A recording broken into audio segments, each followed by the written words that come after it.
Every table has a seat, just like every student at OSHA has their own story on how they arrived here.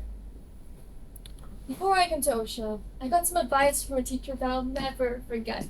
And you know that kind of advice you get, but you wish you could just politely forget? Yup, that kind of advice. When I told her I got into OSHA, she told me, "Don't go, stay here. It's better to be considered the best at a school like this, to be average at a school full of the best of the bench." Ouch. I mean, I was practically pouncing off the walls with excitement, telling her how much I couldn't wait to get started in my dream school. And then she hits me with this. It felt like she was personally punishing me for the sheer audacity of making my parents function as unpaid Uber drivers, driving me 2 hours every day just so I could go to school. As if she'd been secretly tallying up the gas money in the road trip playlist, waiting for the perfect moment to make me feel guilty about it. Alright, maybe I'm a teeny tiny bit guilty. But then she added, with strange determination in her eyes, "There's always only one spot at the top. Don't go to OSHA unless you're going to do something amazing." And just like that, I was hit with this harsh reality. I always thought high school would be like the movies, and it is, except the movie I had in mind was Mean Girls, not The Hunger Games. This idea of standing out, of only having one seat, haunted me. What stayed with me most wasn't just her words, it was her eyes. They weren't just speaking to me, they were speaking from some deep place of hurt, woman to woman. I couldn't help but wonder, where did she get this idea from? Did someone tell her that there's only one spot at the top? Did she feel the same pressure when she was 13, nervous, unsure, fighting to make her way in a world that felt too big for her? Was she told to fight for her seat too? Did she also walk away in shambles? Because I sure did. When I thought about it more, this scarcity mindset, the idea that there's only room for one, wasn't just in that one conversation.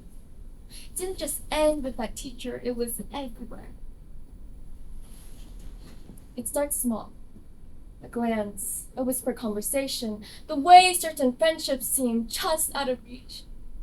Some people naturally stand out. You tell yourself, it's not a competition, but somehow it still feels like one.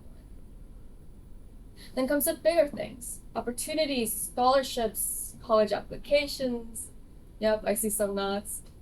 And suddenly, the stakes aren't just personal, they feel absolute. I've caught myself thinking, they're gonna pick two girls. It's either me or her. When I thought about it more, I realized that what they were telling me was, you have to be better. Better than the girl who plays string instruments, better than your own best friend, because what are the chances they'll take two girls from the same school? They say stand out, be impressive. It's a game where the rules are vague, the stakes are everything. No matter how hard you try, you're always left with this sinking feeling, is this enough? Am I enough? Or am I just another name on a long list, hoping the odds are in my favor? According to UN Women, only 28% of senior management roles were held by women. And let's be real, those 28% probably had to fight for their seats at the table. The other 72%, they're still waiting for an invite. But what if it's all a lie? There's a story about young elephants that I haven't been able to get out of my head. When they're small, they're tied to a rope that keeps them from wandering off. As babies, they try to break free, tugging and straining against it, but the rope is too strong. Eventually, they give up. Except here comes the heartbreaking part. Even when those elephants grow up, strong enough to tear down trees, they stay tethered. Not because they can't break free, but because they believe that they can't. We're just like those elephants. Society teaches us to see other women as our enemies, as threats to our own success. We're told that if she wins, we lose, that there's only one scholarship, one promotion, and that it's a race to get there first. And you know what the real tragedy actually is? Women's communities, those spaces of shared strength, trust, and solidarity are some of the most beautiful, transformative things in the world. They've been the driving force behind movements for change, like the Women Air Force Service pilots in World War II, like young women in South Korea today, fighting to defend their women's colleges. The society, it knows the power of women standing together, so it tries to break us apart. It pits us against each other, whispers lies in our ears. She's not your friend. She's your competition. And we start to believe it. Except we know now, hopefully, that the world isn't real. The idea that there's only one chair for us, that's not real either. Think of women like Sandra Day O'Connor, who became the first woman on the Supreme Court, not just by taking a seat, but by proving that women belong at the highest levels of power.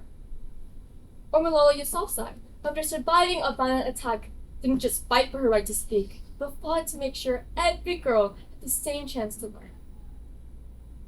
These women, they didn't just take what was given to them. They saw that the rules of the games were rigged, and instead of accepting those limits, they expanded the table. They made space for more. A Forbes report found that diverse leadership in companies, especially in gender and ethnicity, outperformed their peers by 35%. 35, wow. Collaboration isn't just moral, it's measurable. And that's also something I've learned from the incredible women around me. From my mom, my sister, my amazing friends, the most outstanding teachers, and my peers, who continue to inspire me every day. These women didn't just fight for their seats, they built tables. They taught me that the only limit is the one we place on ourselves. They continue to remind me that when we stop seeing each other as competitors, we unlock a power that no system can ever without. So, here's my task for you. The next time you're at a table, ask yourself, who else should be here? Who's missing from this conversation? Is it someone who's been overlooked? Someone whose voice that matters just as much as yours? That teacher said, don't go to ocean unless you're going to do something amazing. Well, I'm here now, with bright lights shining in my face, giving a TED Talk. And yes, I heard her warnings, but I chose to challenge them because I'm not waiting for permission to be amazing.